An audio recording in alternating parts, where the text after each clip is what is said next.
Morning, everybody. It's 1 minute to 10, and I thought it might be appropriate this morning. Actually, if you, I was listening to Radio 4 this morning, the horrors 20 years ago. I thought it might be nice if we just had a minute silence, just to remember those who died and are still suffering.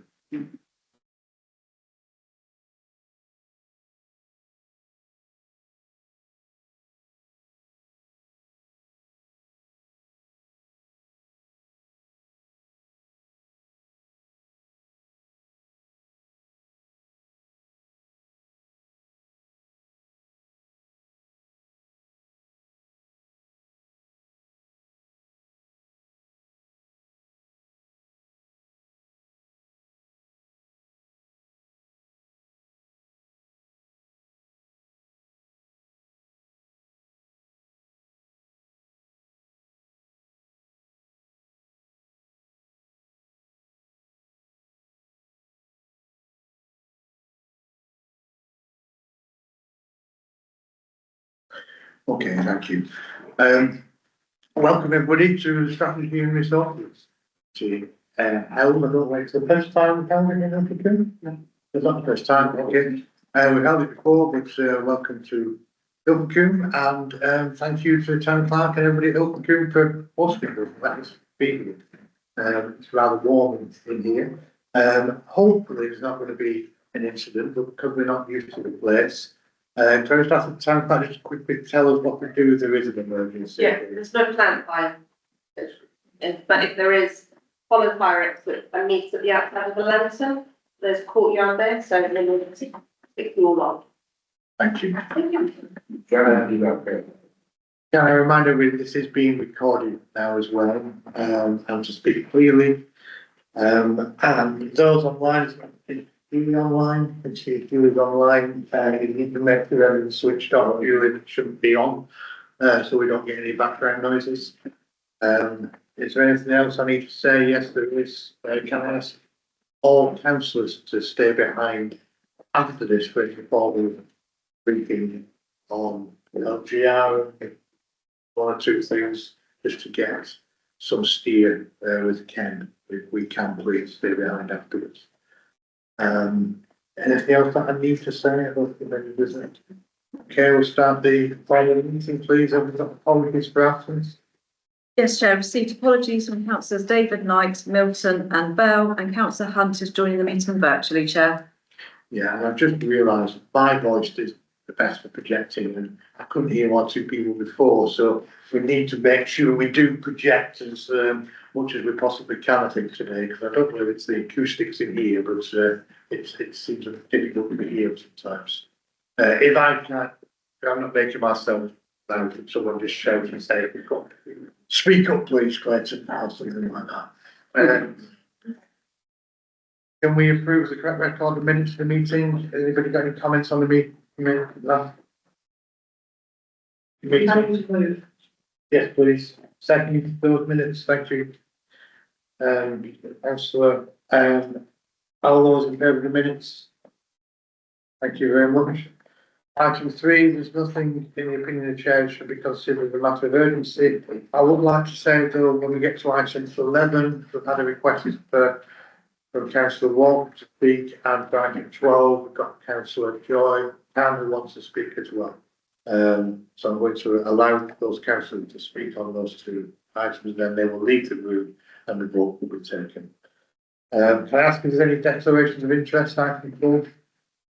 Yes, Chair, received declarations of interest from councillor Walker in item 11 and 12, which has declared a other registrable interest. Councillor Can has declared an other registrable interest in item 12, and councillor Caroline Lever has declared an other registrable interest in item 10, Chair. You mentioned those two councillors who want to speak as well. When we get into part A, I notice the first one is Ilfracombe, so and there are Ilfracombe councillors here who are not on this committee. If you want to speak on anything at all that comes up, then if you indicate, and I've got no problem with you speaking, so There's nothing in part B, so we can move straight into part A, which is Ilfracombe Work Programme, and this is part of the reason why we are here, because to showcase what we are doing in Ilfracombe and the splendid work that has been done, and also the plans, of course, for the future. So we're moving to section minutes, which I think is Sarah Jane. Yes, thank you. Yes, you Yes. you did, and I've forgotten, sorry. Yeah, can I just say at the outset before SJ presents the report? First of all, I wanted to thank Sarah Jane and colleagues for putting the report together. It's comprehensive, sets out and gives a really good picture of all the work that's been undertaken by Northland Council. It was written because members wanted a report highlighting the work being undertaken by the District Council. But what I wanted to say is, I'm sure SJ, if the report references it, but SJ will, I'm sure, reference it as part of our presentation, but none of that work is happening in isolation. That work is happening in the main in partnership with key partners, including Ilfracombe and including Ilfracombe Town Council. And I think it has to be acknowledged that the relationship between the two authorities hasn't always been as productive in the past, but that is in advance. The relationship between the two authorities now is collaborative. It is really productive, and with Laura and her team working with our team at the District Council, we've both got a joint commitment to Ilfracombe. We both want to see those dials, if you like, on some of those indices changing in a positive way, and working together with the Town Council and with One Ilfracombe. I have to say it's been brilliant over the last few years, and so please bear that in mind when you're looking at this report. It's not just the District Council doing this. This is a partnership exercise. Thank you, Chair. Thank you, John. Yeah, so I'll start by just giving a brief introduction, just to reiterate really what Ken has set out in terms of the purpose of this report. It highlights the work that is currently going on in the town across a number of services. This isn't just across my service area either. It's council-wide. It reaffirms the District Council's commitment to the town, to highlight the collaborative work that we're doing with our partners, not just with Ilfracombe Town Council and One Ilfracombe, but also with the County Council and the NHS. To talk to you a little bit about the emerging governance in the town, but also to enable a critical review of the work, to enable us to be challenged on any gaps, etc. And I imagine this will be an iterative discussion. I don't expect this to end today, but it's the starting point of that conversation. So as we go into the body of the report, I'm not going to repeat it, but I set out the context in which we're looking at this, both in terms of the District Council's corporate plan and the Town Council's strategic plan. Officers have been working with Ilfracombe Town Council and One Ilfracombe to look at the governance of the town, to ensure that we are working as effectively as we can together and making the most of the resources that we collectively have available. And so as part of that, the district, Devon County, Ilfracombe Town Council and the NHS have formed a secretariat group to look at the One Ilfracombe work programme, to ensure that as strategic partners, we reaffirm our commitment to that board, as the kind of lead board for the governance of work that is happening here. Under that, a broad work programme has been developed that sits under 4 themes, and I'll talk about those 4 themes as I go through the report and the work that the District Council is contributing to that, but also in collaboration. As I move through the report, I know, members, that you're aware of it. Ilfracombe is an incredibly special place, but it does also have some significant pockets of deprivation, and those statistics are set out for you again at 4.5 in the report. Members will also be aware that in early 24, in light of those levels of deprivation, we put together an exceptional bid to government. We knew at the time that there was no pot available, but we were encouraged to set out the case. The fact that Ilfracombe is a remote coastal community that urgently needed investment. As everyone is aware, that bid was unsuccessful, but we are continuing to work collectively with partners to see what we can do next. And that's where the conversations around governance, etc., stemmed from. In late 24, officers became aware of the small funding pot through the Devon County Combined Authority. Expressions of interest were requested, and we submitted a pilot bid of that larger bid that we put to government. The submission sought to test if intervening in the local housing market in Ilfracombe to improve housing standards of existing low quality homes by creating decent, low cost, more energy efficient homes could be effective. We were successful in that bid and awarded £1.98 million to run that pilot project. And we have since acquired 3 properties in the centre of town.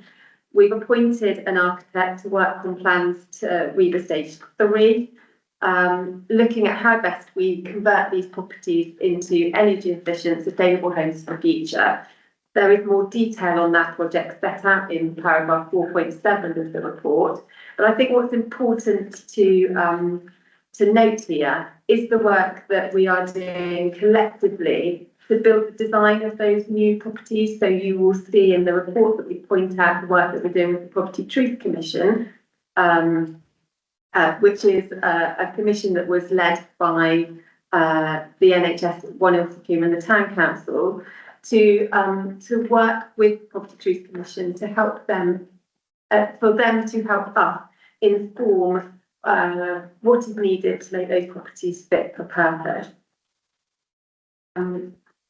Housing forms one of the themes under the work programme for One Ilfracombe, and there are a number of other projects that we're working on under that housing programme that are set out in the table for you at 4.9. Again, I'm not going to go into detail of those projects, but please remember, if you've got any questions, then do ask. Under North Devon Council's housing programme, community safety also is a key theme. And members will note at 4.11 the work that we're doing to support community safety in Ilfracombe, which includes the funding of street marshals for 2 days a week in the town. The second theme under the One Ilfracombe work programme is town centre regeneration. There is a number of regeneration projects that we're working on to support the town, and that's in addition to the business as usual work that we carry out, for instance, the issuing of event licences, parks maintenance, litter collections, etc. Those town centre regeneration projects you will find in the table at 4.12. Again, I'm not going to go through them, but members, please pick up on any questions after I've concluded the presentation. The third of the 4 themes being driven through One Ilfracombe is around employment and skills. And again, under paragraph 4.14, we set out the projects that we are working on. Again, many of these in collaboration, particularly with Devon County Council in this regard. The fourth theme and final theme under the One Ilfracombe work programme is entitled Supporting Our Community. And this is the theme that the council will support wherever possible as projects come forward. I've mentioned the Property Truth Commission, that's a key project that fits under that work programme, and North Devon Council's Chief Executive, Ken Miles, is an active contributor to that, and I wish to say more after I finish the presentation. I've talked about the 4 key themes that are sat under the One Ilfracombe programme, but in addition, I thought it was appropriate to also identify the other work projects and themes that we contribute to across the town. And one of the key areas that's taken up a number of hours under my service in particular is around culture. We have adopted a cultural plan, and that now has been taken up by the Town Council and One Ilfracombe to really drive that action plan forward. And there's an active culture group that meets regularly to drive that. There are a number of other culture and leisure projects that I set out for you at 4.16 of the report.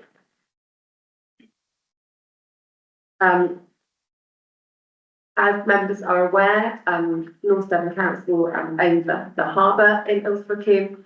And again, the harbour has seen significant investment over recent years, and I've set out that investment for you at paragraph 4.18.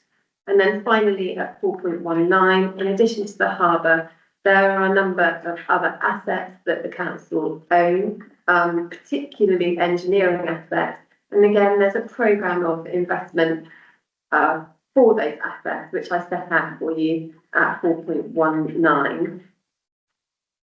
In conclusion, and there isn't a decision to be made today, it is very much a discussion document, but the report is seeking to highlight the significant work that is going on in the town by us, but with our partners, and the work that is planned. But the council do remain committed to do more and to support shifting the dial in Ilfracombe.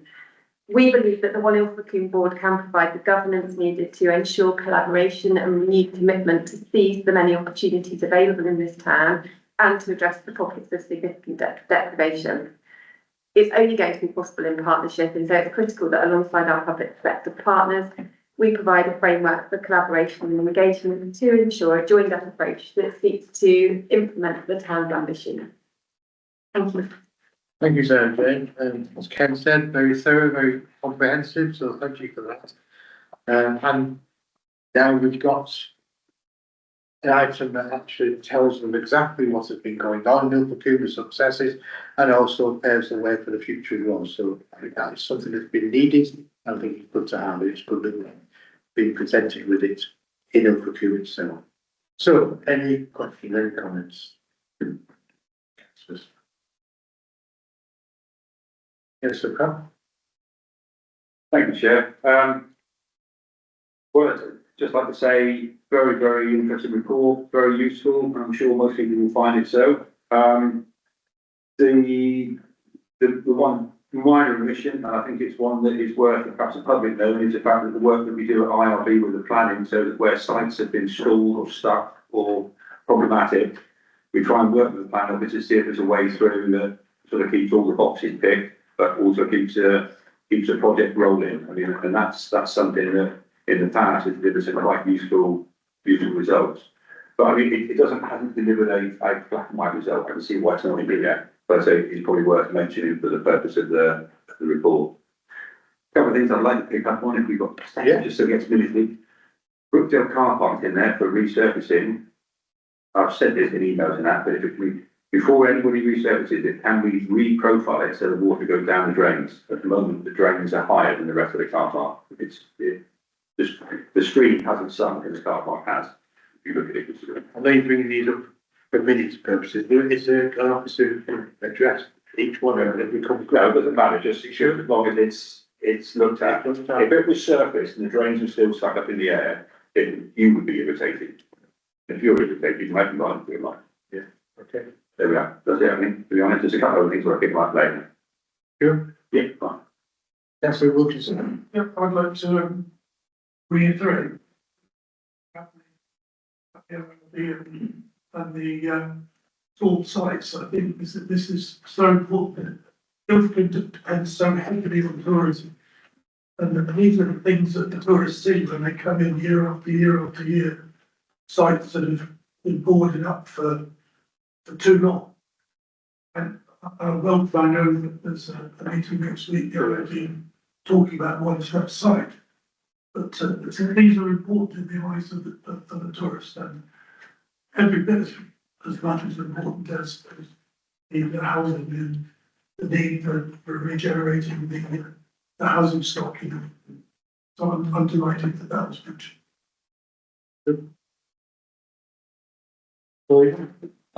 Yeah, I mean, I think this is a really useful report, pulling all of this information together, which I think we all pick up from emails and conversations, but seeing it all in one place, I think is very beneficial.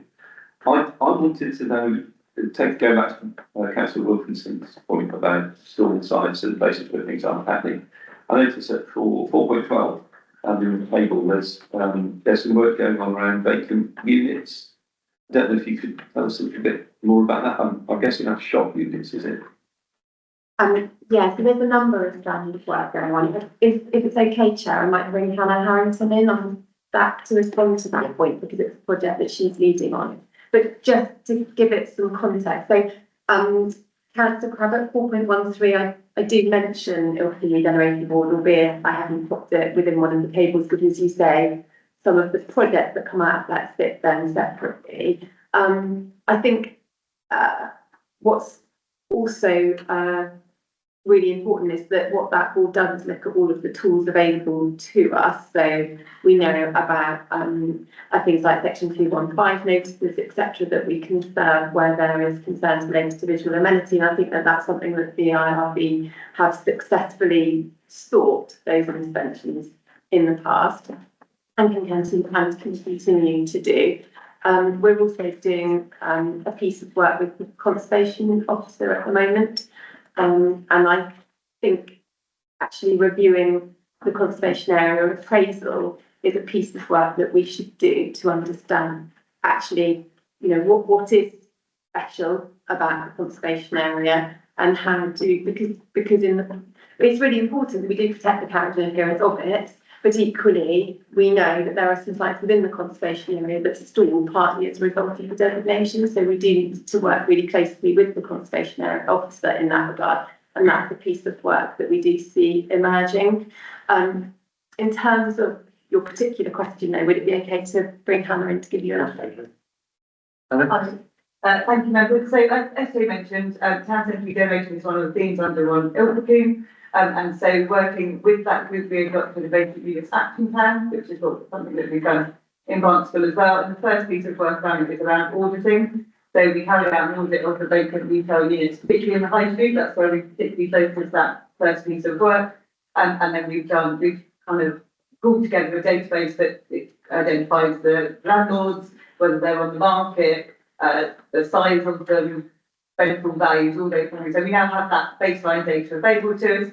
We identified certain properties that were a priority that we wanted landlords to start addressing some of the issues with them. That first tranche of letters has been sent from Ilkley. So we're really starting that engagement process. The next phase really is to start engaging with the local agents as well, and looking at those kind of uses and the numbers that are in the high street. So the focus has been on the high street so far. Okay, but just and the purpose being what, to find permanent uses for them, or to put something temporary in. They won't be twofold. So ultimately, hopefully to try and attract new tenants or businesses to those properties. But also I think there's a role at the moment to lessen the impact of those vacant units on the high street. People talk about experience when you come to the high street, the impression of beauty. So some of it is about just trying to get those shop fronts looking better, so that if they are vacant, the impact of them is less. So we're also looking at meanwhile uses and some pop-up uses. But that first stage is really to engage with the landlords and the agents to enable us to do that. Because that was information that we perhaps didn't have previously. Yes, of course.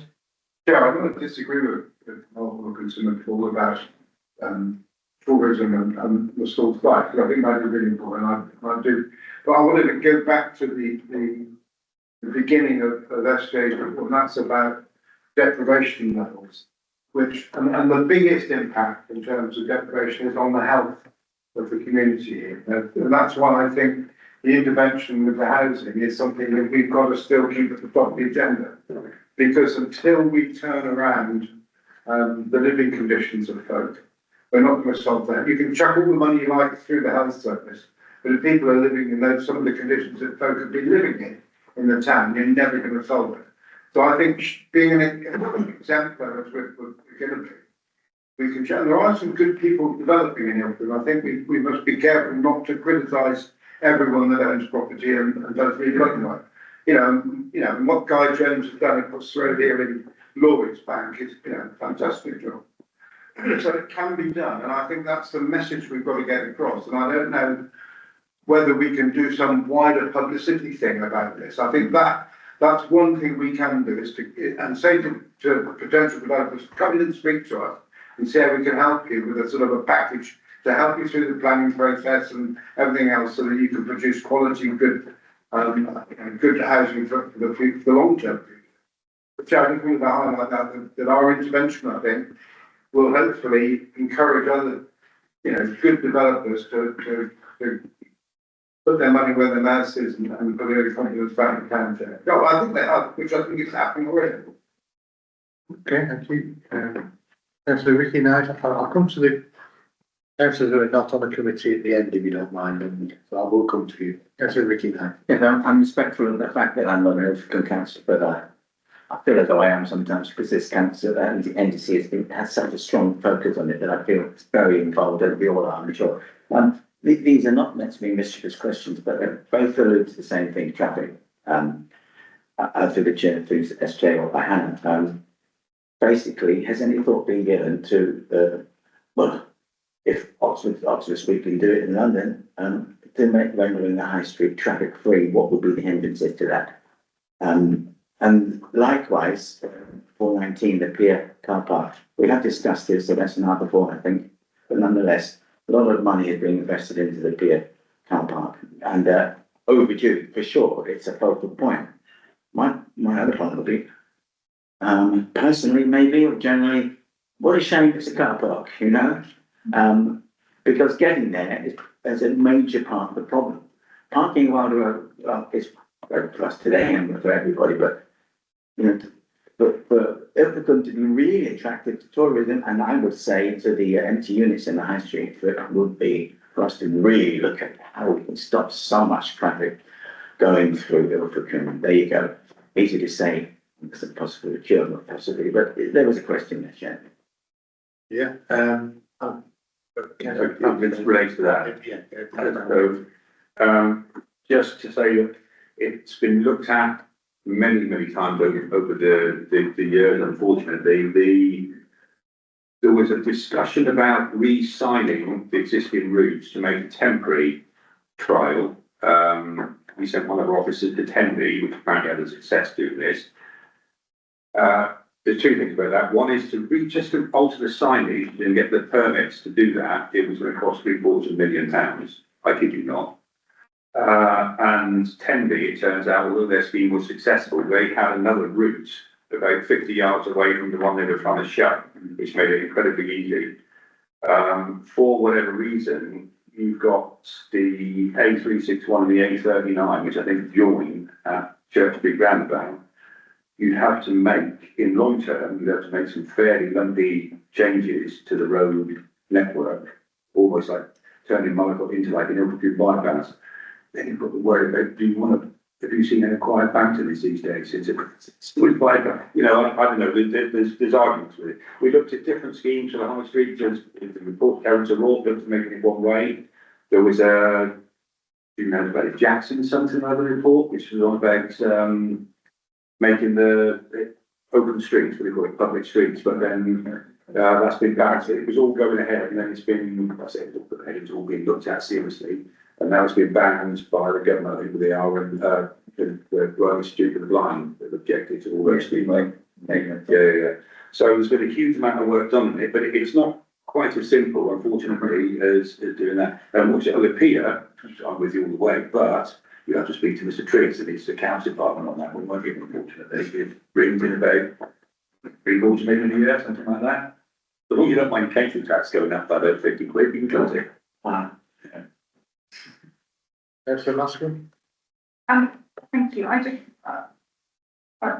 great report, really interesting, great to see how much work's being done. I just wondered, I see on social media lots of businesses closing down in the high street, little shops and independent shops and things, which all seems such a shame that we can't find a way of supporting them to keep going. I know it's really tough for businesses at the moment. And is there anything that we can look at with business rates for more independents? I don't know. It's a common thing. It's not Ilfracombe. It's bad, but it's everywhere. And I tell you what's better. I keep saying this to people. The biggest thing people can do is stop using Amazon. Stop getting parcels coming to your door and go and shop locally. If everybody did that and made the commitment to do that, part of the problem would go. It's not a panacea, but it would go a long way. But people want to complain.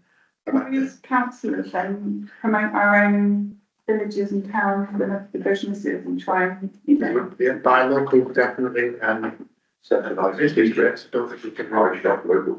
Chair, it's exactly the same, I mean, it's not unique to us. We had that debate on Friday with the Barnsley Close partnership, you know, and we had agents in that deal with Robbie in the town, Kelly Foster and John Gillette. And they didn't have any simple answers. And it's not all about money. They were saying that, you know, it's this change in habit and accepting that perhaps we've got too many shops. You know, I think we've got to accept that. And I think Esther hinted at that about the conservation area, saying with the new local plan, you know, we should only be protecting shops in a smaller area and letting other uses and more housing come, you know, and perhaps keep the look of the shop front, but have housing on the ground floor as well. And I think we've got to look at that in the local plan process and be more realistic. So James, you want to come back on any of those? I mean, I think Councillor Crabbe answered the questions related to the highway traffic management through the town. It is a project that's been looked at a number of times with the county council and it is incredibly complex. There are solutions to that one.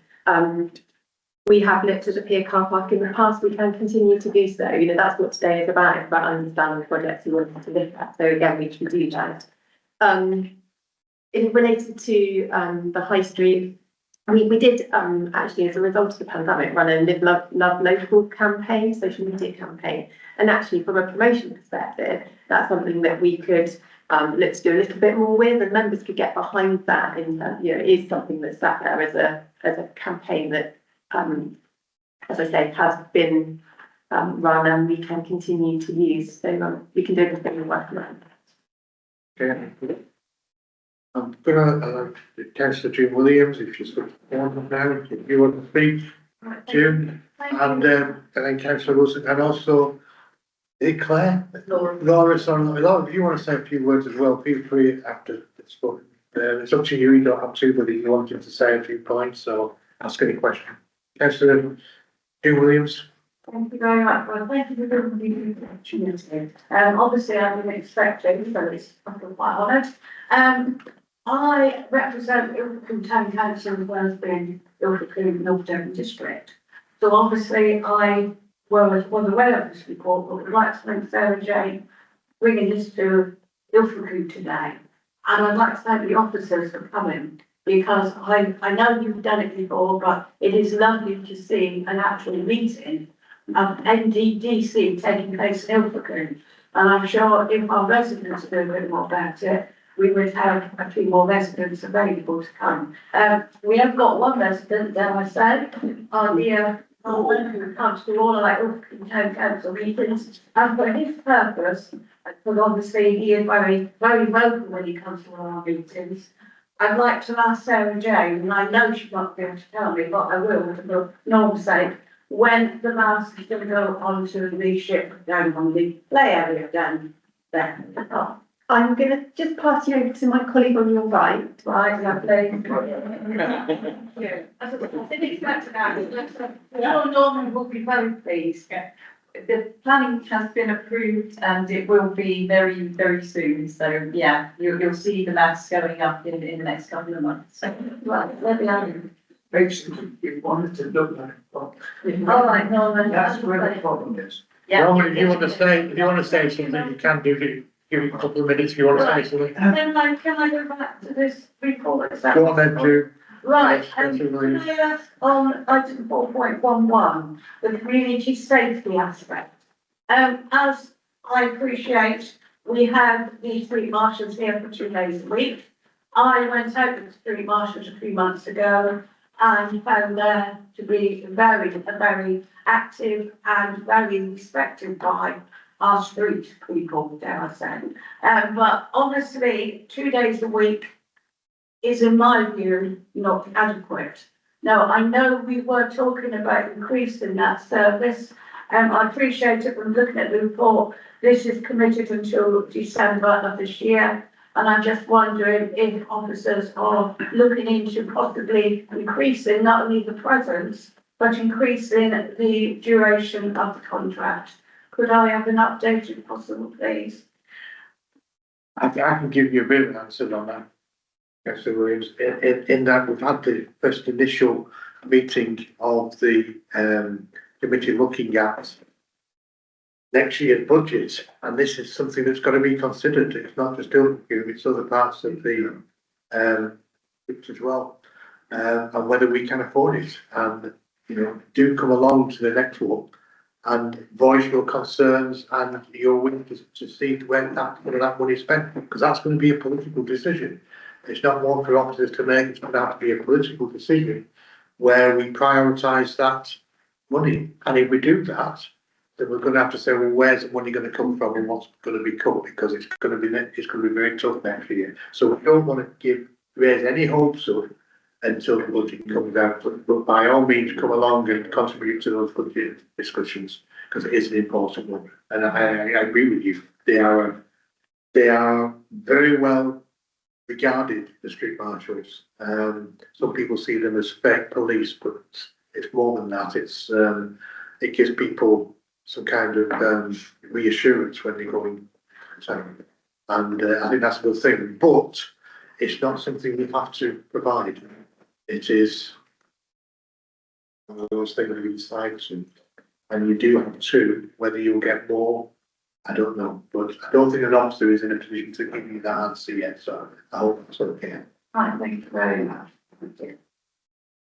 Is that all, Councillor? Yes, that is all. Okay, Councillor Wilson. I just actually want to pick up exactly on what you said, Jean, and just add something to that. But first of all, thank you for bringing all this report together. I'm especially excited about the Healthy Homes project. I think it's really great that we've came to heart something interesting that involves the Truth Commission, addressing some real issues behind we've got here, which is in the housing that we have. But I want to return to community safety, because that's exactly what I was going to say, Jean. And just to add, actually, so we look at it in a bigger picture, we've been talking about the high street and the problems of shop owners, and the fact that some shop owners are thinking about packing up. I've been going around talking to some of them, and there's a lot of them. I haven't got around to spoken to all of them. There's a massive amount of concern around antisocial behaviour amongst the shop owners, and some of them who are only just breaking even and only really do it because they like doing it, are thinking about giving up because of the antisocial behaviour. So if we want to look at regenerating the high street, I think all the projects laid out here are really fantastic, but without adding in that extra layer of community safety and enhancing what we can do, I think a lot of the things to improve the high street are only going to go so far, because you know, we've got obvious antisocial behaviour, drug taking going on, and shop owners and families are not wanting to be in this space. Young people are saying they don't feel safe on the high street. So, you know, I'm adding my weight to what Jean's just saying. I know there's a resource issue, it's a police issue, and it's complex, but we really need to look at safety on the high street as part of the bigger picture in keeping the high street somewhere that people want to visit. Thank you.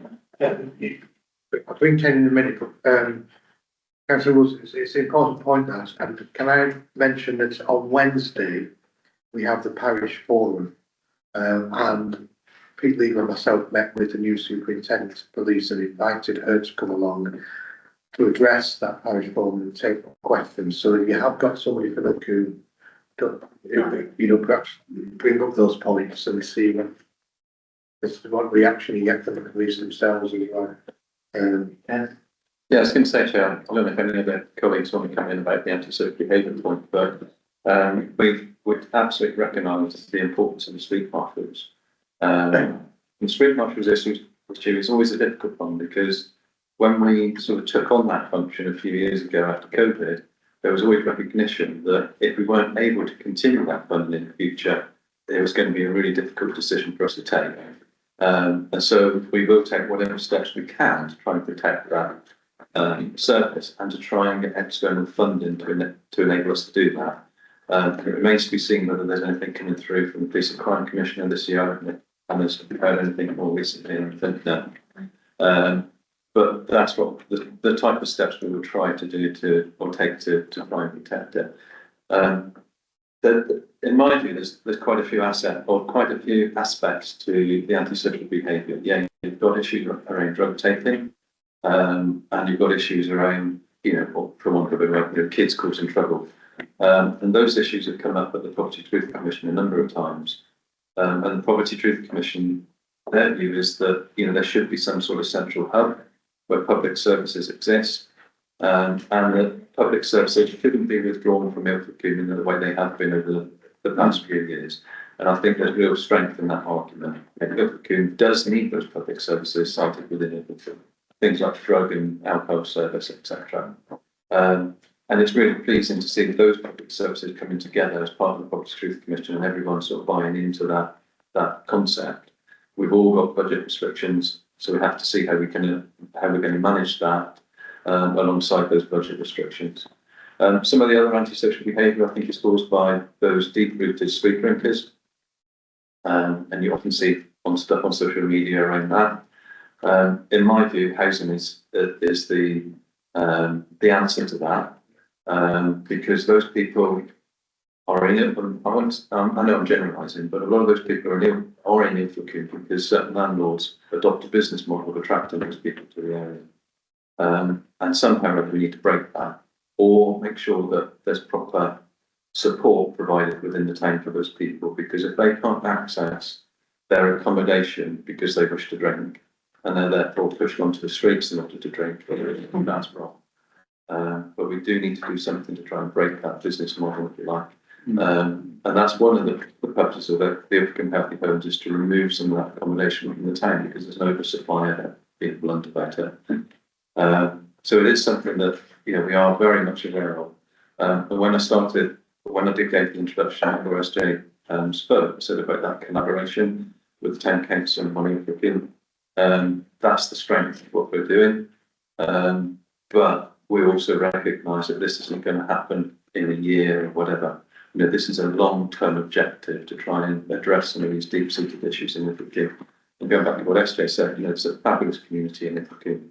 You only have to see that on social media, or just spend any length of time down here, and you can really see that. And again, that's a strength that we need to tap into through the likes of working, etc. But we are in America, most definitely everyone is. But we've got to stop just putting sticking plasters on things and really address some of the deep-rooted issues and the underlying issues.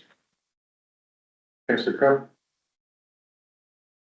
It's absolute point, as everyone is aware.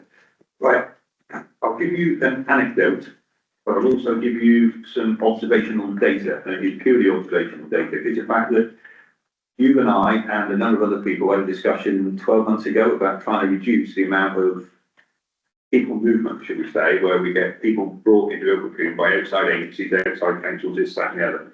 I would say, and I don't know why the reason is, but I would say that there was a spike, I don't know if other councils would agree with me, about 2-3 months ago, and all of a sudden the numbers seemed to double.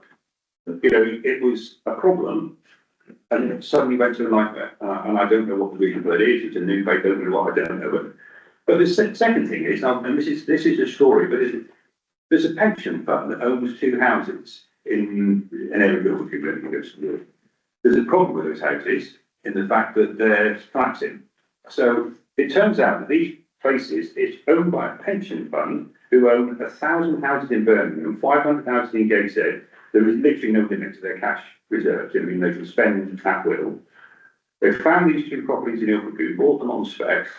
They collapsed, and when they looked at their business plan, they were making so much money they literally walked up the street and bought the next 2 next door so they could move their tenants 10 yards up the road. They were making that much money, and I'm told they're on. This is from the developers that are trying to repair the houses, that they're on £400 a week because it for a bedroom, because it counts as care.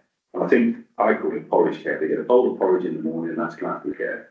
Well, there must be a licensing thing or a planning thing or something like that. And if there isn't, then that's something that needs to be looked at remotely.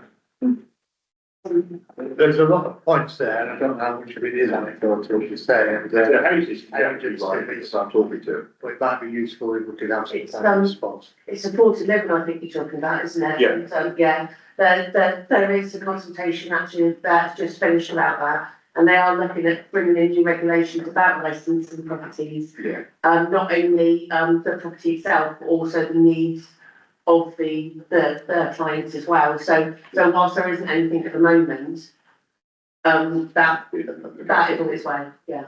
Thank you. Okay, would the town clerk like to say anything or does manage? Well, I wasn't planning on saying anything, so, but I always like to have my own voice. I just want to say thank you, because to be fair, I'm still very new to this role. I'm not even quite 3 years in, so, but I think within the last 2 years, noticeably from the staff that have said within my office, the relationship between the Ilfracombe Town Council and North Devon District Council has improved so much.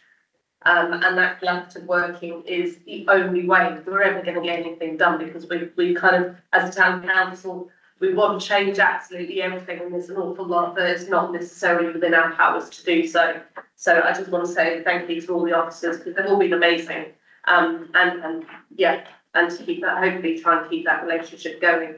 Thank you, that's good to hear, thank you. Right, I'm going to move to accepting the recommendations. Can someone move those, please? Councillor Craft, seconded by Councillor Wilkinson. Thank you all in favour of accepting recommendations. Thank you very much, Sarah Jane, and I'll be giving you okay, item 7. 6. We'll say 6 then. Tony's issue. Yes, thank you, Chair. Can we just keep it, time-wise brief and then any questions? Yeah, thank you, Chair. Good morning, members. So I'm here to present the performance report. The recommendations through 2.1 to 2.6. Before I run through the revenue and capital positions, Neil is just going to run through and give you an update on the corporate plan and key results and performance indicators.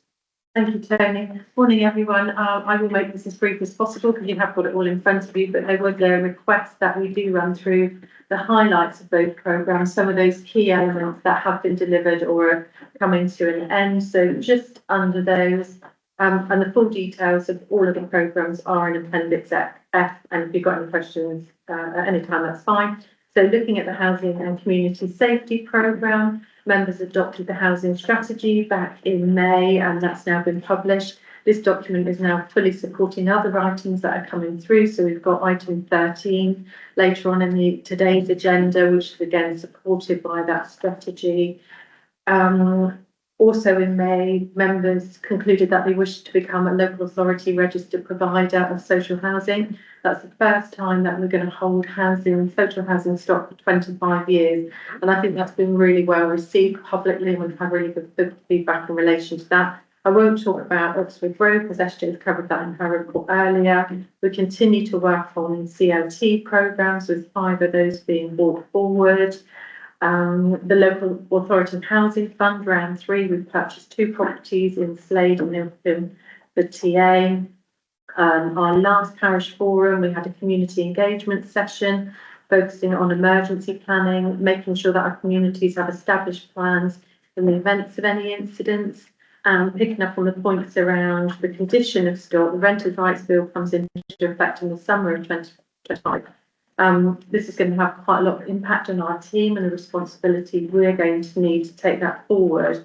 But again, we've been working with the Poverty Truth Commission to ensure that landlords and tenants will understand those changes. The Poverty Truth Commission are developing a charter, and at the last meeting, they're really keen to promote those, but also do some work in collaboration in bringing landlords and tenants together and forming those relationships, because I think there's a recognition that often there can be some bad landlords, but actually there's some really good ones out there as well, and we need to recognise that point. And sometimes we have some bad tenants, but equally we have some really good tenants as well. So it's drawing on those. In terms of regeneration and economic growth, which is SJ's programme, we've got the formal start of the local plan, the local plan review in the autumn of 2025, and interim work is underway. Handover of phase 2 of the Barnstaple Central Car Park with new access from Alexandra Road. Public access and operational use has been restored with the exception of phase 3. Belport Street, the steel frame for number 37 has been erected and concrete floors and stairs laid. Birkpool Street business model. The team is starting to look at the occupancy for those premises. Seven Brethren car park is opening with procurement of a new connecting footpath completed and planning application submitted. So much going on in this programme. Remain in dialogue with the Showman's Guild regarding the Barnstaple Fair. Public convenience and shelter on Ilfracombe seafront is nearing completion. Bridge Chambers refurbishment is due to start on site in May 2025. I think I've probably covered quite a lot. It's all there in those bullet points, and Ashley is here if there's any questions in relation to that. I've also got my colleague Sarah Higgins behind, who is the Senior Responsible Officer for Customer Focus.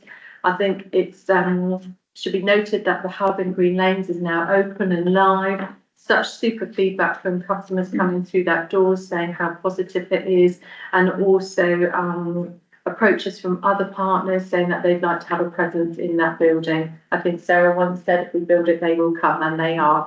AI has been considered across services. We've now got a chatbot, and we're looking at SmartNote, which can take minutes of meetings. So again, we really need to be alive as to how that's coming through, and those opportunities, and making sure that we're considering those.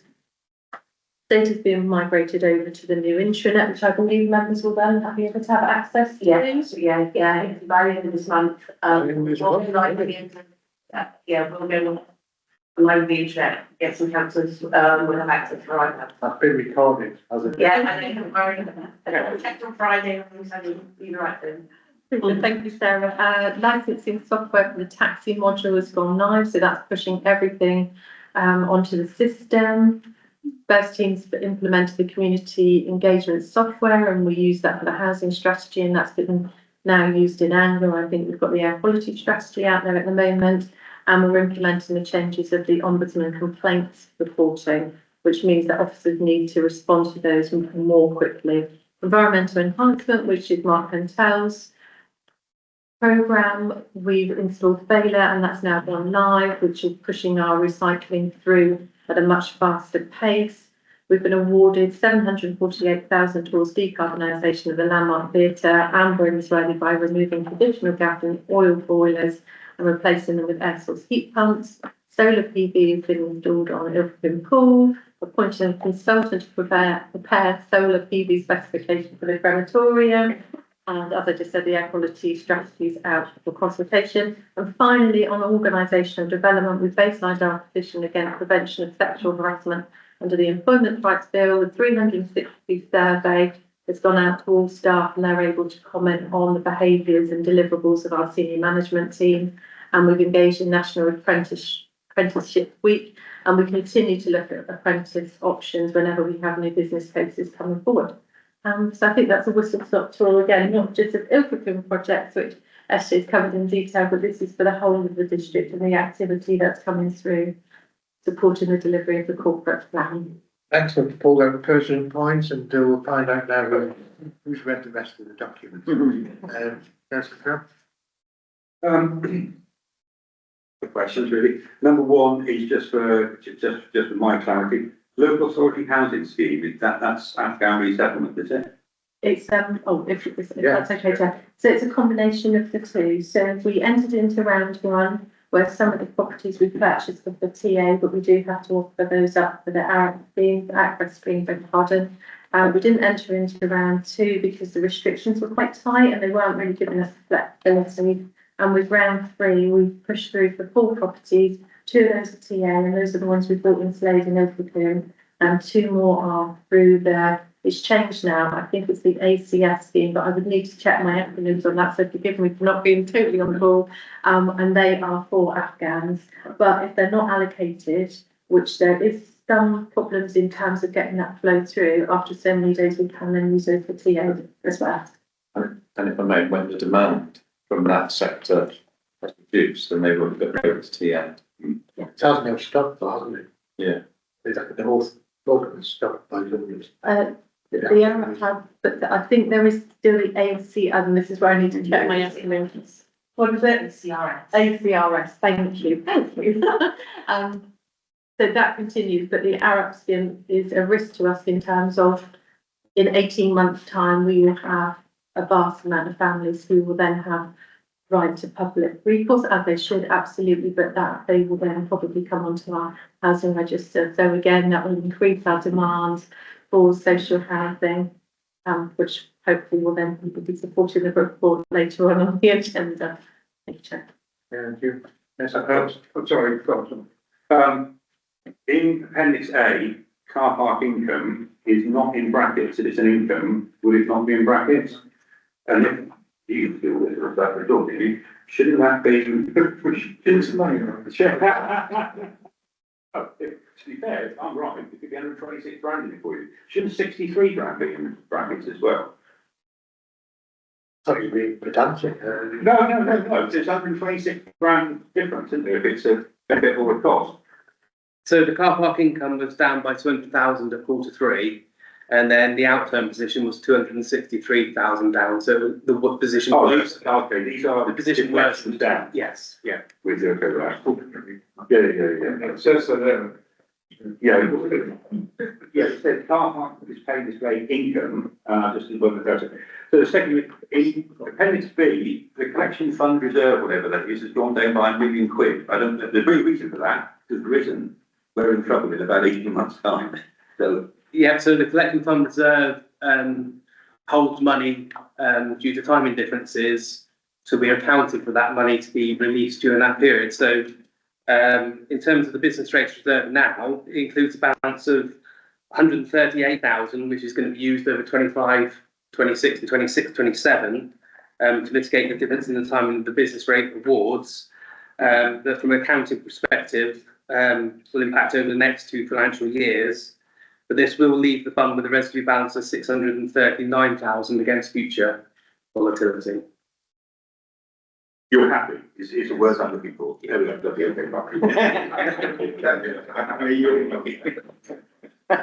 Yes, Councillor.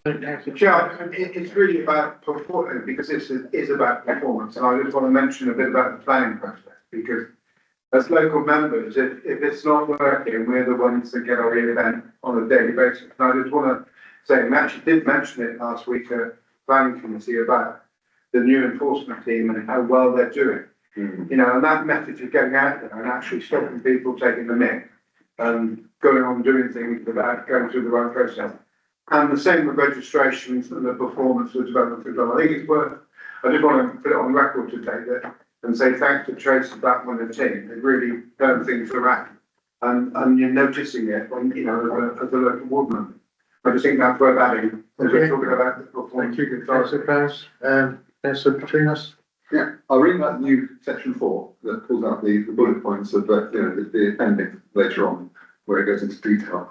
I don't know whether Mr. Rumble is going to go through the finance bit, and if so, I've got a question here, but if he's not, I've got a question now. Can you run through very quickly? Yeah, that's fine. Would you like me to do that now? Yeah, I can do that now and then we'll come back. Okay, we've already covered some of the Can bits. I just stop you there? Yeah. Councillor Walker? Yeah, just very quickly, you mentioned apprenticeships. Is it having a big impact on the authority about the government plan changes to apprenticeships that mean that basically the higher ones that we often use in planning will no longer be available? Yes, in short, that will have an impact, but we're trying to mitigate that by using our own central funds. So we have a budget set up for training, except corporate training, and we are using that in places to try and supplement it. But yeah, you're absolutely right, it could have an impact. What Councillor Walker's talking about is there are levels of apprenticeships. And if you're talking about sort of level 6, level 7, that's the higher levels, and those are the areas which aren't going to be funded through the apprenticeship learning. So we just need to make sure that we've got money set aside to push that through. Sorry. Thank you, Chair. We've already run through some of the bits, but just very quickly. So the revenue budget for 24-25 was approved at full council at 16.4 million. As at the 31st of March 25, it was pleasing to report the final outturn was a budget surplus of 322,000. This was mainly attributed to the additional 542,000 additional business rate income which we received as part of the year. There are the various movements listed in 5.1.4, which show the other movements. From the revenue budget surplus of 322,000, we plan to set aside the full amounts into earmark reserves, 140,000 for the repairs fund, 100,000 to strategic contingency reserve, and 82,000 to the budget management reserve. We've mentioned the business rates, so just to confirm, the end balance at the end of the uncommitted balance is 639,000, which gives us that protection against any volatility on the business rates moving forwards. And then moving on to capital, capital programme is attached to Appendix D. The actual spend for 24-25 was 16.477 million, resulting in a carry forward of 3.693 million, including the 24-25 carry forward, and the current capital programme for 25-26 is now 18.132 million. There are further variations of 1.366 million proposed for the 25-26 capital programme, and these are detailed in 5.4.8 of your report. All these changes take the revised capital programme to just over £20.7 million, and the makeup of these can be found in Appendix E. Release of funds in your report are seen in 5.4.13, and then sections in 5.5, 5.7 for Treasury Management, Debtor Management and General Debtors. That concludes the presentation. Now to take any questions. Okay, thank you. Councillor Freeman. Thanks. In 514, it gives a list of the variances that arose in 43 in the final picture. And one of those is 50 grand. I ran 49, yeah, 50,000 pounds interest, equal and payable.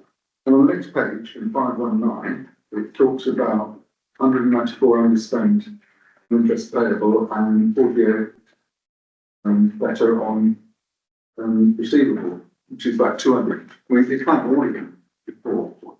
I mean, it's, on the list of variances it says 50, and here it says 200. In Appendix A, the bottom section, you've got borrowing interest and interest receivable, which is the movement from the quarter 3 position, which is the 42,000 and the 8,000. So in total, the outturn figure was 194,000 for borrowing interest better off and 48,000 for interest receivable. So the actual 50,000 is just the movement from the quarter 3 position. But that 200, the last, I see, it makes sense, quarter is in the last quarter, yeah. Yeah. Any other questions? With the recommendation. With the recommendation. So thank you, Councillor Freeman. Thank you, Councillor Petrinos. Thank you, officers. That's very informative, actually. Can we take a vote on the recommendations? Anybody against? Thank you. Item 8. Adam? Thank you, Chair. Yes, this is the outturn treasury position for 24-25. I was hoping just to take members through the executive summary on page 102 of the agenda. So during 24-25, you can see that we added 5.3 million of unfinanced capital expenditure. That relates to the capital programme, which Tony took you through in the previous item. We also added 3.7 million in terms of the finance leases. That relates to the fleet vehicles and also the new property leases under the IFRS 16 pending changes. We can then take off the minimum revenue provision of 1.2 million, which is the sort of revenue cost for borrowing for the year, which then gave us a revised capital financing requirement, which is our underlying need to borrow for the total capital programme of 33.8 million. Of that, we have 6.1 million of borrowing in relation to the finance leases, which gave us a sort of treasury underlying need to borrow for 27.7 million. You can see our external borrowing as at the end of March was 12 million, which meant that we had 15.7 million of internal borrowing. And again, at the end of March, we had a net debt position of 9.6 million. Also, Chair, on page 111 of your agenda, I've also added a list of the borrowing that we have now, and the rates that we achieve. So you can see that the top 4 lines make up 3 million that we've had for a while, and the sort of interest rates that we've got locked in over the long term. You'll also see the last three entries as the 9 million that we in the year at the sort of higher borrowing rates. But you can see that they're due to mature in October 25, May 26 and June 26, when we hope we'll be able to get a better rate on those. As Tony mentioned, the cost of borrowing was 228,000 for the year. Slippage in the capital spend or strategy of internal borrowing and delaying the external borrowing allowed us to save 190,000 on our budget. In terms of investments, our internally managed funds managed to earn 448,000 at an average rate of 4.54%. However, investments outside of our own bank were an average rate of 5.02% above the target rate of 4.9%. And happy to take any questions. Thank you, Adam. Any questions? Councillor Peters? Normally in the report, maybe it's in different one, there's a graph and it shows a line showing how much it's prudent to borrow and how much you're actually going to borrow over the next few years. Not there? I suppose in a sense, this is the annual report looking back at sort of what has happened for the year. The reports you touch on, that's the sort of strategy report which came in February. And you'll shortly be getting the mid-year report where we will refresh that line for you. Councillor Crum? Just like to say, he's a top man. He saved the town came to about 18 grand, I think. There we go. Well done. That's almost your age, isn't it? Any other comments? Questions? Reviewing recommendations? Yeah. Mr. Lever, seconded by Councillor Peters, all in favour of recommendations. Thank you very much, Adam. I think you're up next as well. Yes. Okay, So at your meeting on the 3rd of February, you approved the annual performance report and its release for community engagement. That's set out in paragraphs 4.2 to 4.6, shows the sort of consultation that was carried out. The electronic bulletins alone resulted in 412 visits to our consultation page. Let's talk North Devon site. Unfortunately, after all of that, it didn't generate a huge number of responses, but those responses are there for you in Appendix A and share this report just for noting. yeah. Well, we've all been from the hand up Thank you for this report. It's astounding that so few people feel that they have something to say on this, but I was really struck by some of the comments, many of which are about things which are outside the control of this council. You know, things like, you know, we do not actually have the powers to change what national government does, much as we've tried. But actually what I took from it is that there were some really positive responses about some of the things that we're doing. Although equally there were some counter views, exactly the opposite to the positive views. And I'm thinking of things like Queen Street Car Park in Barnstable and so on and so forth. I mean, I suppose for me, the main comment is that it feels reading this as though there was considerable effort put into making the public aware that they have an opportunity to comment. And I just wanted to thank all those involved in that. It is hard to get people excited about a council's corporate plan. I have no idea why, but apparently not everybody is desperate to read this. So I just wanted to thank the efforts. I mean, that must have taken quite a lot of effort to make that happen. And I suppose for my money, I'm pleased that there weren't more negative responses. And actually looking at the pie graphs where you've got equal numbers of effectively positive and negatives, that says to me actually we're not doing too badly, although there are many things that we would want to be more of, and there is much in the national picture that we would like to change, but that is outside our control. So just really thank you. Can I ask a specific question, Adam, as well? The 16 respondents, do we then reply to them? I might have to refer that one to Ben, actually. Just to do a specific, you know, in the North Moulton one, for example, there are quite a number of points, valid points that the Green Group. Do we then, as council of public cares for work, do we then address them? We can certainly go back and address the points raised, Chair, yeah. Otherwise, you know, they are bringing up particular things and we then ignore it. It's not a good thing, is it? Yes, William? Yeah, I just wondered if, did this go out on the new consultation? Yes, it Report? It did, okay. I mean, I was looking at that this morning and I noticed that there's actually quite a large number of responses to the air quality strategy, nearly 100 or something now. I think it's just the nature of things, that something that's quite specific, like a planning application, gets a lot more response than something that is sort of fairly broad in general. And in terms of the comments, reading through those, they reflect my inbox, and I can probably guess who they Yeah. Brian? Yeah, okay. 16 responses isn't much, but let's take the positives. More than half of people think that we have met or exceeded their expectations, and I think that's pretty good. For a consultation on council performance, where most people look to try and knock the council, to have that many people, well, 8, essentially. Well, about 55% of people saying something positive about the council, and I think that's quite good.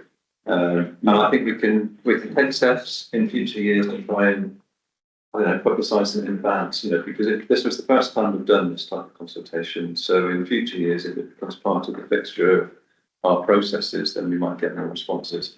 But let's not beat ourselves up too much. It's still over 50% of people think that we've met or exceeded expectations, which is bad. Yeah, and there isn't anybody from the press listening, Alison Stevenson, for example. Maybe it's something that they could take up, to put aside for. Thank you. Let's focus on the percentages. Yeah. So we all went 0.25. Any other comments? So we move recommendations. Thank you. Thank you. All in favour of recommendations? Thank you. Thank you, Adam. Item 10 is St George Road, Sarah Jane, please. Thank you, John. So members, you'll be aware of this item. It's an item that we've discussed over the last couple of strategy and resources. It relates to the piece of land the District Council own at St George's Road. At strategy and resources in May 25, members requested that I approach Devon County Council to discuss alternative approaches to develop the land over and above the approach set out in the draft collaboration agreement that we discussed previously. That meeting has taken place, and I advised Devon County Council officers that members sought a scheme that was both affordable housing led and contributed to good placemaking. Paragraph 4.10 of my report, I set out a summary of that conversation, and it's probably worth me just going through those bullet points. So it has been agreed that the collaboration agreement could be reworked to ensure a minimum of 30% affordable housing is secured. Previously, members that relied on planning systems to deliver a policy compliant scheme, which would have allowed for a viability position to be put forward. DCC consider that the land would be much better developed in partnership with a layout that has regard to all 3 pieces of land. Members will recall that it now also includes the academy. They considered that to market the site for 100% affordable housing would preclude registered providers from obtaining a single grant, as the land value would reflect that, with officers coming in at probably a third local market value. They've advised that they have successfully sold a number of sites at full market value to registered providers, I should say, for 100% affordable schemes in the past few years. There's no guarantee to that, members. DCC are not prepared to move away from a land deal, and as such, parameters around design or layout cannot be. This would shift it to a development agreement, which would take a considerable amount of time and resources to put in place with 3 parties involved. This approach would also include procurement exercise, which would add a number of months to timescales. DCC proposed that there's a reliance on the planning system to ensure an acceptable scheme comes forward, and that Section 106 contributions could be secured to enhance the play area, particularly in the locality. So that's the situation that we find ourselves in, members. The collaboration agreement can be amended to secure at least 30% affordable housing, which does enhance the agreement currently drafted. But we would have to be reliant on the planning system to secure a suitable design scheme. So members, it's really for you to determine whether that in itself shifts your view on the discussions that we've had previously. And that's really what the recommendations say. I just remind you in those recommendations that if you do wish to proceed with disposal, that we would first now need to advertise that intent because the land is identified as public open space. Yeah, thank you, Sarah Jane. Before we move on to comments, can I just ask, did you get any steer from any ward councillors on this? I call it feedback. No, Councillor Lever did reach out to them also, and no, neither of us. What do you councillor Farrell's just want to say something, so I didn't see his hand. So you're gonna guess what my view is. I say thank you to SJ and well done, you have got the county to move a bit. But I still believe that we have a role in terms of case making. And just to sign up to a best price process is not what we should be doing as a proper competent local authority.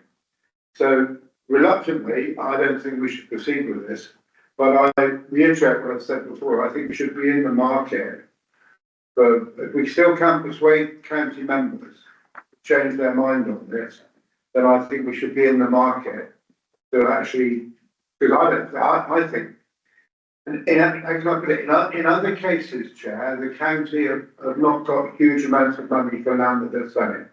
And I think if we possibly could get hold of this so that we could have a longer term process that builds something that's acceptable and enhances the community at large. And what I'm really saying is that I don't think we should enter into this. Or if there is a way that we can enter into it but be in the market, then I would be content with that.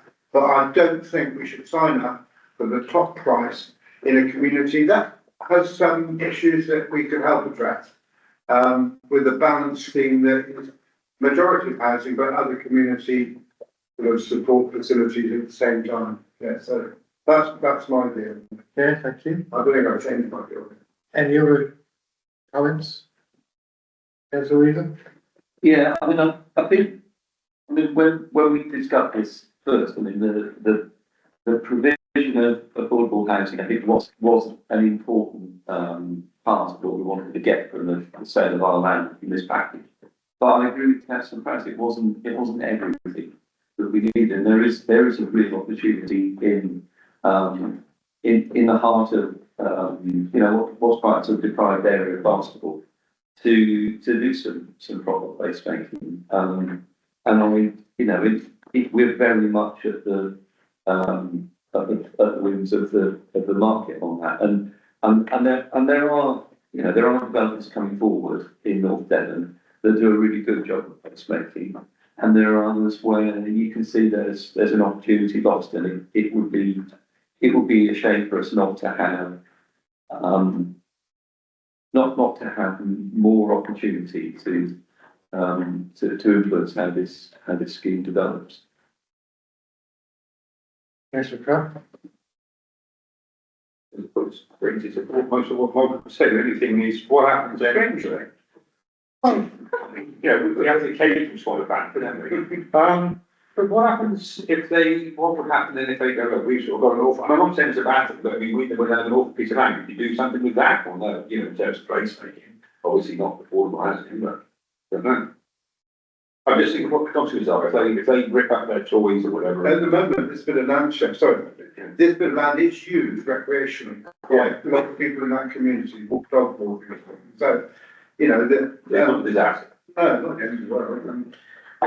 Councillor Ricky, Well, I do agree with Councillor Price on this because if ever there was a dead res area, if you think about it, proximity to schools, to supermarkets, the urban was really open to the open spaces then, this has to be it. And as such, I would love us to be able to take control of it. But I personally, I don't know what luck we would have with DCC in trying to invest control from them. And I wonder if there's any track record of this having been achieved in the past.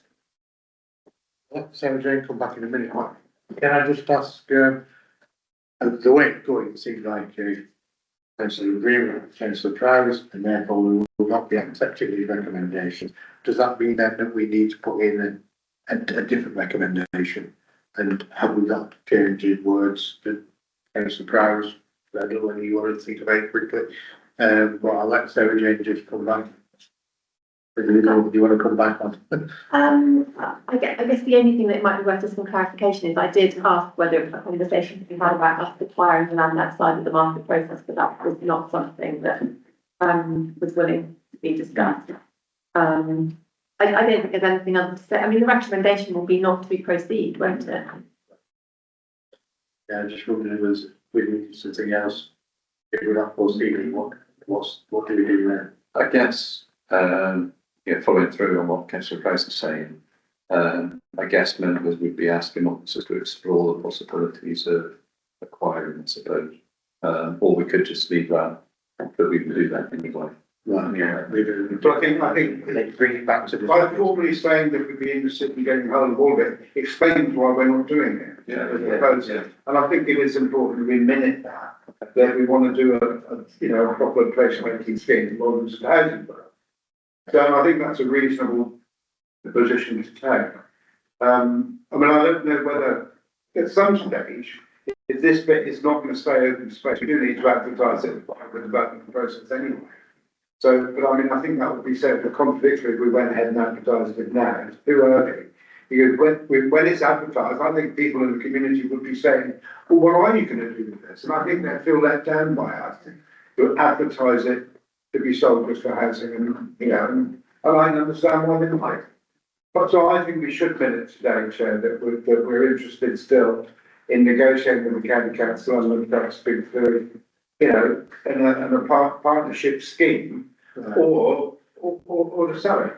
But I think we need a scheme, not just a scheme. That's a good point. Can we vote on the recommendations? And then you want perhaps councillor Prowse or go through. But nobody's moved the recommendations that are written at the moment. So it's open for any councillor to come forward with a motion now, which is presumably paraphrasing it, not to be part of the marketing exercise with the county council and to indicate our wish to continue discussions around acquiring the land. That's basically what councillor Prowse just said. Let's move on to recommendation. You want me to propose the motion as is, Yes. and then what we will Vote on it.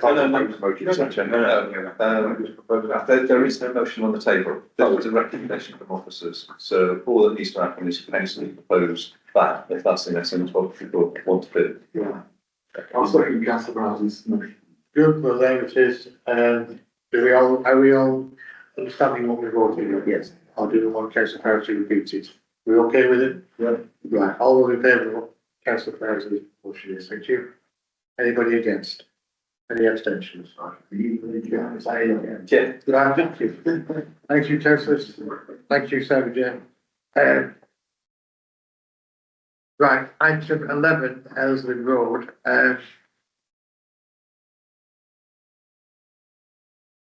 Again, Sarah Jane. Yeah. Right, thank you. Before you start, councillor Walker was wish to speak, but because she's spoken after the councillor has been allowed to speak as well, councillor Walker is then going to leave the room for any vote that takes place on this. Yeah. Well, I'll come back to you. Yeah, I was going to say, councillor, did you want to speak now or after the report's been presented? If you listen to the report, then you speak. I've got to listen to a report and then comment. Oh, I didn't make myself clear, that's what I meant to happen. Thank you, Chair. Thanks, members. So this report relates to land that the council own at Elsie Road. So the council owns the freehold title to playing fields, and we let that currently to Farrington Parish Council on a long 21-year lease. There has been an underlease of that land to sorry, hang on, let me get this right. So, Ferguson Parish Council then leased that land to the Scouts. The Scout hut, it's currently that property has deteriorated, and that was confirmed in a report that was written in 2019. The Scouts, with both the knowledge of Ferguson Parish Council and ourselves, applied for planning permission to replace that Scout hut. We've been made aware that it's been incredibly difficult for the Scouts to obtain funding, given the current ownership position. The council only receives a peppercorn rent presently for the land that's leased to Ferguson Parish Council. It's therefore proposed in this report that the council transfer the land upon which the new Scout hut is proposed to be built to the Scout Association, which would include a right of way granted over the playing fields. And then it's further proposed that we transfer the remainder of the land, the playing fields, and the details set out in the report to Ferguson Parish Council. That transfer will be the subject of a restricted covenant to ensure that the land remains as public open space. And the transfers will be undertaken at the same time due to the need for us to surrender the lease and the underlease of the property in order to enable the effect of the transfer, so that part to the Scout, part to the Parish Council. There is a matter that still needs resolving in terms of just process, in that it does result in the transfer of open space. And despite it remaining as open space being transferred to another council, it may be necessary for us to advertise that disposal in advance of transfer. So a very similar process to the one that we discussed under the previous item. So members, the recommendations set out on page 133. So they read that members agree to transfer the land upon which to build a new Scout hut to the Scout Association with a right of way over the playing fields, and to transfer to Ferguson Parish Council the remainder of the land at Ensley Road playing fields, subject to the right of way for the Scouts, both for a peppercorn receipt, and if considered necessary, that intention to transfer is advertised in accordance with the Local Government Act. Thank you. Thank you, Sarah Jane. Councillor Walker. Yeah, I would just like to let the Strategy and Water Committee consider approving this scheme. 50 of them Scouts who run their group from the Scout Hut on River Road, purchased a Scout Hut over 50 years ago and sent and then it was current Scout Hut originally. It has been basically condemned, although it's still in use because they don't have any alternative accommodation. Parish Council and the Scouts have looked at providing an alternative space for them, but Ensley Road is their home, it's the best place for them to be. And in order to finance their build, they need to be able to provide details of the ownership of the land, which used to be quite happy to have that as a long lease. National Lottery and places like that now saying no, they want to see that land owned. And also if it has a nominal value, which they can use for match funding as well. The transfer of Ellison Park is just a logical extension of that. Ferguson Parish Council currently leased for that land. We maintain it. That's with the Ferguson Parish Council now. The land is maintained by Ferguson Parish Council, and the significant amount of F106 money has, in a not too distant past, been used to upgrade the park area in Ellsbury, and we have the Parish Council has plans to further upgrade it in the not too distant future. So just an ask from the Parish Council on behalf of the Scouts as well that this transfer is made. Yeah, I'm going to ask if could make way for.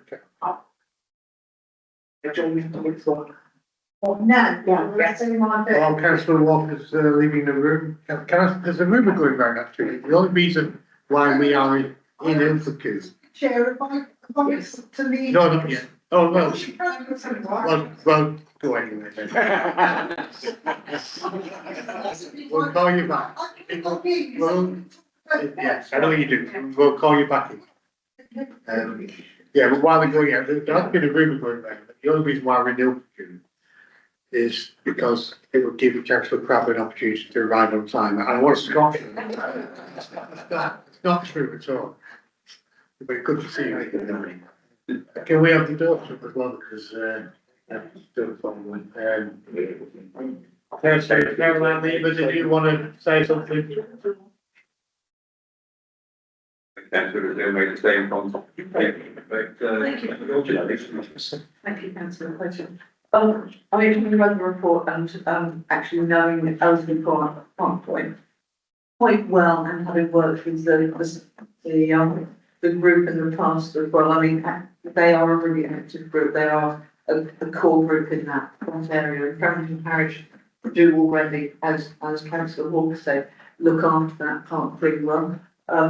It for me is one of the things that I'm expecting we may get more requests of this sort as we move toward local government reorganisation, and as a way of ensuring that we have local control of local assets.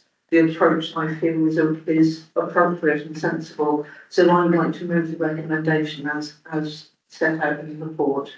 Yeah, we need some legal advice or legal comments on this. I'd like somebody to change the recommendation. The intention to transfer the open space is advertised. Do members want that the consultation responses come back to the committee to be discussed again? Or do you want to delegate that to Sarah Jane to have the authority to make that decision? In consultation with board members. Which was, can I move also a recommendation, an amendment to the recommendation, or somebody else needs to do that? Okay, in which case can I move? Which is your recommendation? The recommendation is that basically we go with what's here, but with the addition of, the delegating the power to, I don't know what Sarah Jane's actual title is, in consultation with local ward members. Yeah. Does that make sense? Before we vote on Councillor's recommendation or the change motion there, I did ask, does anybody else want to speak? I have a question, Jake. But it's about the concept of peppercorn rent, then it's about, I'm quite pleased with mine because half my garden's cozy village around peppercorn. But in a sense, we are looking to make profits from land and what we own, so we can invest it in other aspirations here in Ilfracombe. I just wondered, what are the pros and cons? I know the pro is that it's a peppercorn rent, what, 1 penny, whatever. But is that something we do a lot of, as it were? There you go. My lay question. Do you know the answer?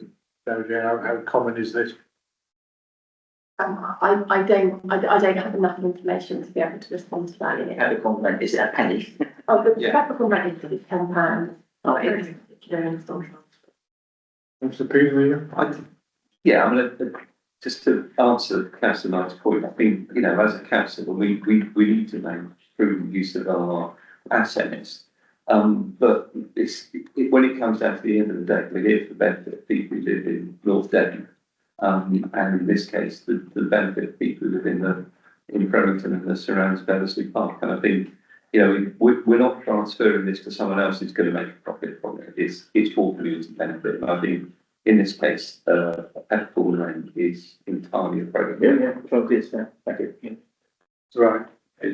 That's a pretty big, it's relatively common, I think, isn't it? What used to happen, I mean, certainly the Ilfracombe Rugby Club used to cost the council, I think it was £13,000 to mow the grass or something, so it was transferred over to the rugby club and lease it for a tenner in exchange for we've got a cutter and grass or something like that. So it's a way of doing something like that. The transfer would just be for £1 or yeah. Councillor Carroll. Just to clarify, as Councillor said at 2.1, the last sentence is both transfers would be for a peppercorn receipt as opposed to rent. Yeah. Yeah. Just to clarify that point. So transfer of the freehold, but we wouldn't be looking for consideration for it. It'd just be that then wanted consideration to make it legal. There's a difference between £1 for a peppercorn or £10. £10 is full value and has legal implications for the transfer. The person who purchases notionally has purchased for value and therefore takes free of things that could bind the land, whereas a peppercorn, it's an effective gift and therefore you're still bound. Thank you. So there is a difference between £1 and £10. It may not sound like there's a lot, but I was referring to the rent. yes, oh, the rent, yes, sorry, yes, the rent. So the agreement we You currently meant the have. receipt, did you, councillor Knight? Just the What concept. you've done now. I'm never going to ask another question. We just need to establish, we're not going to be getting consideration for this, so this is transfer, community transfer effectively to the. Everything back to the class. Yeah, and just on the LGR point, the negotiations regarding this started before LGR. And you're absolutely right, we probably will have started to receive, and we have started to receive requests by transfer of land to community organisations, parish town councils. And what we said to those organisations is we will deal with those, but once we get a little bit into the process, we know exactly what is happening. Because otherwise we'll be divesting ourselves of assets. And there's no guarantee that local government organisations actually going to happen, so we just need to bear that in mind, go through the process. I would suggest listening from Minister the other page. It absolutely is going to. Councillor Master, did you want to? Second recommendation and. Right, I think we've got a change in the, do you want to just clarify what you're saying? So it is basically that we go ahead with this as set out in the recommendation with the alteration. I'm afraid I don't know what your name is. Oh, sorry, it's Tanya McGovern. Tanya, Yes, I'm that perhaps you could reiterate the technical rule that one is adding into adding into it. So 2.2, if considered necessary, but the intention to transfer this open space is advertised in accordance with section 1232A of the Local Government Act 1972, with any consultation responses. Sorry, with the power to consider the consultation responses delegated to the head of place, property and regeneration. Yeah. In consultation. In consultation with the ward members for the place where the property is. So just one question, is there any issue about the fact that two of the three ward members are also Cramington Parish councillors? Yeah, there is. So I would suggest that might be a, Yeah, I mean, I'm county councillor, can I do it? I mean, no. I'd suggest in consultation with the chair and lead member and if possible, the ward members as well. But as we've heard, Councillor Walker's got an interest in this as Cramington Parish councillor. And with councillor Campbell. Yeah. So as long as we've got chair, lead member in there, and then if possible, ward members. That sounds fair, yeah. Councillor Potts. Are you okay with that from a legal? Yeah, are any councillors unsure what they're voting on this? Are we okay? Right, because somebody, Councillor Maskell moved it to make it, seconded by. But I thought I'm moving. Councillor Leedham, sorry, Councillor Maskell second, sorry. All those in favour? Anybody against? Councillors, okay. So,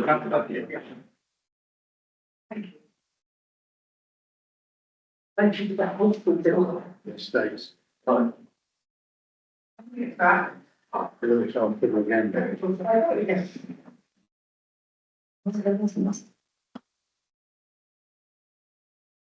I got, Councillor Valiant. I got approved. Thank you. Okay, can we on to item 12?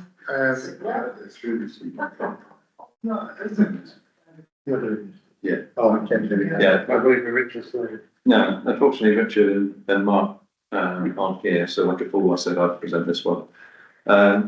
This is the normal report that you get if you outlining where section 106 funding is going to be spent. The report sets out where the section 106 funding is coming from, particular developments. That's in section 5, and in section 4, it sets out what the money is going to be spent on. And in summary, just short, well, 58,991 is suggested to be allocated to Witheridge Parish Hall to carry out improvements to the hall. £11,000 just over to replace the rebound fence at Tarpa Leisure Centre, and £240,000 to Crowington Parish Council to extend the pavilion at Dewsbury Playing Fields. If members are happy with that, the second part of the recommendation 2.2 is to recommend to council that the capital programme is varied by £310,069, and that those funds be released. If you can, again, we've got a situation where Lord Council wants to speak on this. I'm going to ask Councillor Camp to speak, and then if you can leave the room again, that's all right. Musical chairs, Councillor Camp. That's absolutely fine. Obviously, I'm here as Bickinson ward member, so it would be regarding the Tuesday playing field. Also as vice chair of Crowington Parish Council and chair of the Tuesday Community. So I'm hoping, one, I'm delighted with the big D that this has been brought to this committee, and hope that the members here will look kindly on it. It's been in the process, this project was talked about 20 years ago, and it's been changed, and the plans have been changed, and obviously we've had to sort of jiggle around with some of the finances, but it's been a long time in the making. And so I'm, like I say, highly delighted that we're now at the last stages, and if it does go through, then obviously it will go on to full council, and we're hoping the same result there. I would like to say in the process to a big thank you to Richard Slaney, to the admin staff at Crowington Parish, and also my colleague Councillor Walker, who worked extremely hard on this. And as I said, it's been a long time in the making. We have cut it down in size. I think what we've got here now is not an adequate facility for the purpose. And with the extension, the youth football teams use it at the moment, but it would be open then in the future for other youth, or sporting activities. It's on the playing field and it needs upgrading. And like I say, I just hope that this committee will look kindly on it, and it will go through the last hurdle. So thank you, Chair. Okay, thank you, Councillor Camp. They'd like to agree for the netting? Or the, Well, you've not spoken, yeah. No, thanks. Councillor Wilkinson. Well, what I was going to say, Chairman, So not that, I don't say anything yet because it's permanent true. But at the end of the day, we're our custodians of this money. It's not really ours, we're custodians on behalf of the recipients. And, we all know how Crowington has grown massively in the last decade, and continues to grow. And facilities they've got there are out of date. They're just not fit for purpose. And the money's there. I move the recommendation. Second. Okay, thank you. Any other comments before we move to the board? Okay, Similarly with Woodbridge. Yeah. We're thinking of it both when it was doing the right thing with Woodbridge. okay, it's been moved. All those in favour of the recommendation? Any against? Yeah, that's carried.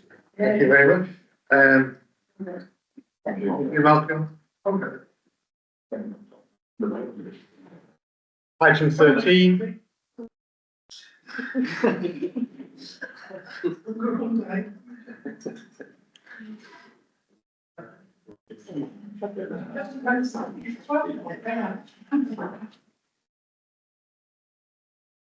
That gone through, councillors. Okay, item 13, Nina. Thank you, Chair. Thank you, members. So this report is in relation to purchasing additional temporary accommodation for those who we've got a duty to house. Our corporate plan, which we've referenced, talks about increasing the availability of council-owned or managed temporary accommodation. In addition to that, we've got the commercialisation strategy, the asset management strategy and the housing strategy, all of which this report is intrinsically linked to. And on the 12th of May, the Strategy and Resources Committee approved the Northumberland Housing Strategy, which set out an overarching housing objective. Within that strategy, there were three things: preventing homelessness, providing new supply and making homes healthy. And this report is a contributor to all three of those. The Strategy and Resources on the 6th of February 2023 sought to vary the capital programme by £2 million, and then a further report in February 2018 gained approval for £1.2 million to purchase temporary accommodation. At the time this paper was prepared, the council owns 24 residential properties, with the remaining demand being met by those that we lease or accommodation that we spot purchase through more expensive B&B accommodation. This report sets out the demand on the council's homelessness prevention services. And just to note that last year, on average, we had 77 households in temporary accommodation every evening. So that number remains high. It does fluctuate slightly, but it's consistently between the late 60s and the high 80s provision. This report's recommendation to increase the number of temporary accommodation units that we hold, we believe that 30 units would be prudent, but in the medium term. But this report looks for member approval to purchase 15 units in the region of £4 million.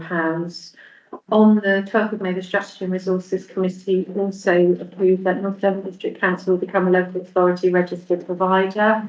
And this does give us a benefit that should, over the longer term, the need for temporary accommodation reduce, that those properties could be flipped into social housing, although I don't see that being something that's going to happen in the short term.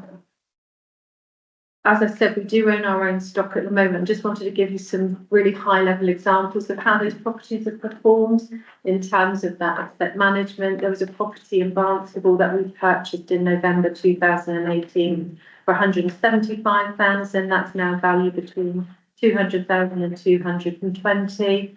Another one, again in the same period, purchased for 156, is now worth in the region of 170, 180. So not only do we get a benefit of putting our clients in accommodation, which is hopefully healthy and well managed, and I would just like to point at this, although we use other accommodation, we need to be grateful for those people who have allowed us to swap purchase and put our clients in that accommodation, often at short notice.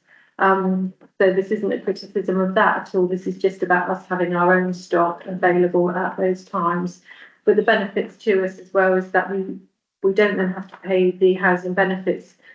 Bed and breakfast costs us in the region of £60 to £70 per night for a double room, with an annual cost between £22,000 and £26,000 per year, and that increases again in those summer months when the demand's even higher. And I'll read this out to make sure that I get it across properly. Even with current borrowing levels, cost to fund the capital acquisition of the properties, the estimated net saving to the temporary accommodation revenue budget will be between £6,500 and £10,500 per unit of property compared to those annual B&B costs. And even if interest rates were to rise further, 3 to 4% on current borrowing rates, it would need to go that high before the financial model became, before it came as a cost. But we still would have those assets that we would be holding, which should be increasing in value also. So I'll go back to the recommendations in that report, is that members note 2.1, that members note the continued high demand for temporary accommodation within our district and the associated costs for those that we own versus those we lease or have to make spot purchases for. 2.2, recommend that the council vary the capital programme by £4 million and that the funds are released. members recommend to increase the authorised borrowing limit for 25-26 onwards to 46.5 million. 2.4, provide delegated authority to the Director of Resources and Deputy Chief Exec in collaboration with the Head of PMO, Environmental Health and Housing and Head of Place, Property and Regeneration to carry out the proposed property purchases. And 2.5, consider the outcomes of the quality impact assessment. Thank you, thank you, Katrina, and thank you, Rita. This seems to me an absolute no-brainer. Even if we weren't going to save money for a budget, which we desperately need, it also gives a better service for people that definitely need temporary accommodation. And might as well provide social housing in the future. I can't really see a downside to it, so I'd like to make recommendations. I'm sorry, any case for Rita? So thank you, and thank you for talking about people, because all of this is about people, and we as a council, you know, if we are not thinking about how this impacts on individual people, but also families, and I'm sort of thinking, you know, a B&B might be a rhythm of the head, but actually, if you've got a kid or a couple of kids or whatever, trying to do your homework in a B&B, trying to, all of that kind of, the difficulties, of actually you know, being homeless, but temporary accommodation in a house, in a property which is actually well maintained and has been brought up to a good standard that I know that we have done with previous.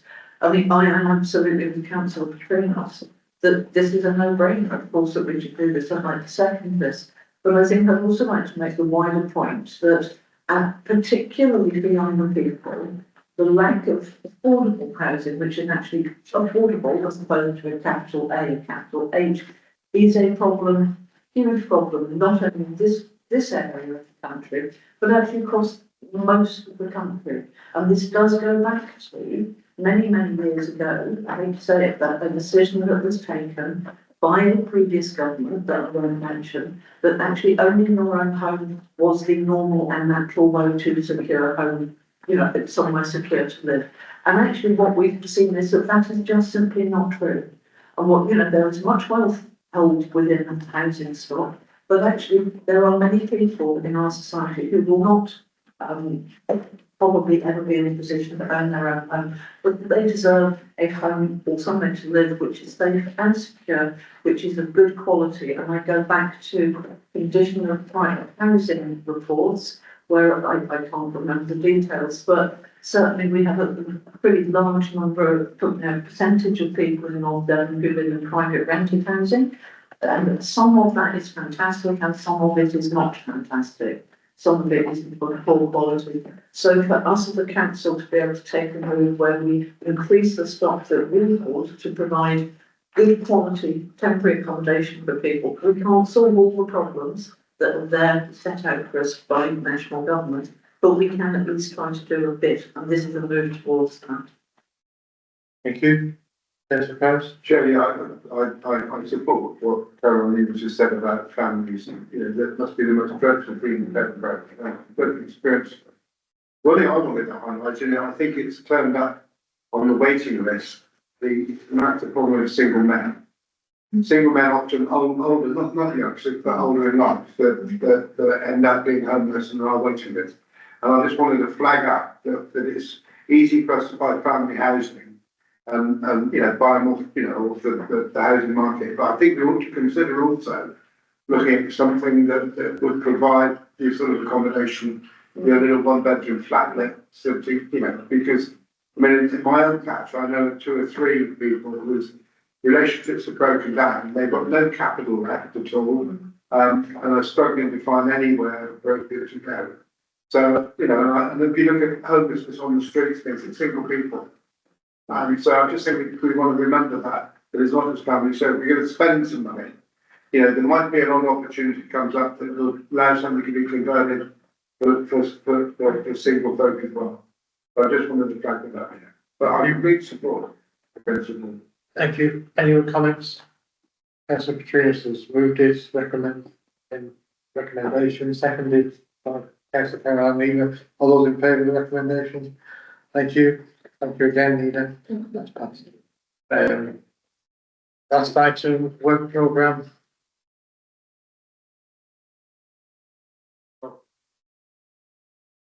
Everybody. Yeah, I mean, let's remember To change anything, if anybody wants to bring anything up. it's just there, make sure everyone's happy with what's coming forward. Any comments? Does anybody want to bring something up that perhaps feel it should go on to the agenda in the future, councillor between us? I think last time I mentioned about the peer review, that's going to. That's, yeah, see October. Yeah, So, and that, is it not coming here after that? Oh, this is the governance peer review. Yeah, that went to policy development. Yeah. And I think we've now got a revised timetable, haven't we, for implementing that. Yes. So, sorry, I haven't put you on the spot. Is there a plan for in that, Stratton Resources, or is that going back to policy? Yeah, I think it was an update back to policy, but there's no reason why we couldn't bring it here. We have got, it's up the first half of it, having to deliver by September. And then there's something that have a knock on into next year's committee timetable. So again, we want those to be approved by full council in January. So I suppose all the changes will go through full council, some in September and some in January. So again, it's whether you'd like that to come yes first. Thank you. I'm just looking at this, I'm very aware that we've got the, submission date to the government about the future plan for Denham and councils in November. I don't know, maybe this is something which is planned to go to the council or something, but we don't see it here. I just wondered if you could tell us what the approach would be. It will go to full council. Yeah. I was going to do a big update, which this meeting. Yeah. I've not put anything into the timetable or work plan yet because the dates are so fluid still at the moment. But absolutely, it'll be coming to this committee. Yeah. Brilliant, thank you. I was hoping to get to a committee meeting with council without LGR actually coming up. But it's here, so it's here. It will happen. Whatever anybody wants about it, will. I probably want. Any other comments, any other points people want to bring in? Okay. I think it should include to accept the work models as stands on the wall. Thank you, and thank you everybody for your attendance. Can I remind councillors to stay behind for a quick briefing afterwards. Thank you officers, and thank you Ilfracombe Town Council for allowing us to be in this very room.